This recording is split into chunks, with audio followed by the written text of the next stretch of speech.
My friend's life seems perfect on Instagram. I found out it isn't so perfect, after all. My friend Callie has the perfect life. I mean, look at this shit. Posted on Instagram a week ago. John made an impromptu campfire in our backyard tonight. We ate s'mores, stargazed, and fell asleep. I am so blessed. Happily ever after. And underneath, a beautiful photo of Callie, John, and their 2 kids lit by a campfire. The kids were smiling and well dressed. He was handsome as always, smiling, a shadow of stubble along his jaw. She had a full face of makeup, a cute dress. I mean, really, do other moms have time for that? Because I sure as hell don't have time to put on makeup. I barely even have time to go to the bathroom. Okay, maybe I was a little jealous, but I mean, come on, she was beautiful. Her husband was some hotshot doctor. Their kids were perfectly behaved at playgroup. I was a total disaster compared to them. The next day, there was another update. Even on my bad days, John is my sunshine. Today he made dinner, my favorite #eggs Benedict, and he tells me I'm beautiful, even when I'm not wearing makeup.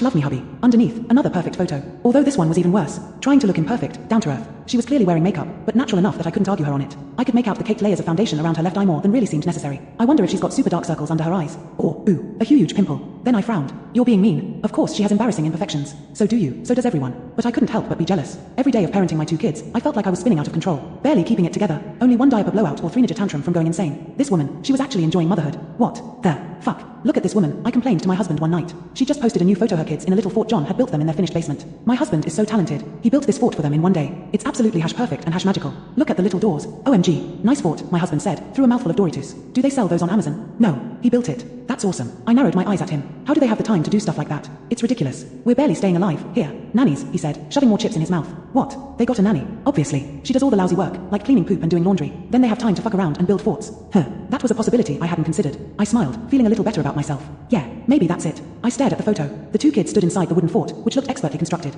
Inside, the little girl and little boy poked their heads out, smiling. The little girl's hair was perfectly pinned back with a bow, and the boy was wearing a fancy button-down shirt. Behind them, the basement was clean. Even their toys had all been put away. John crouched next to them, handsome with his wavy dark hair and brilliant, white smile. Perfect. Magical. I felt a pang of longing. Then I turned off my phone, rolled over, and went to sleep. When I woke up, there was already a new post from her. It was a selfie of her and him, standing together on a boat. Behind them, the sun rose, painting the sky in beautiful hues of red. The open sea glistened and sparkled. My hubby surprised me with a wonderful trip out in his boat. Feeling so blessed right now. I love him more than everything more than life itself. I stared at the photo. Something seemed a little off about it. For one, he was holding the camera. Usually when I saw couple selfies, the woman was holding the camera because the man never really wanted to take a selfie in the first place. And the way she was sitting was weird, too. Leaned up against him, her arms tucked behind her.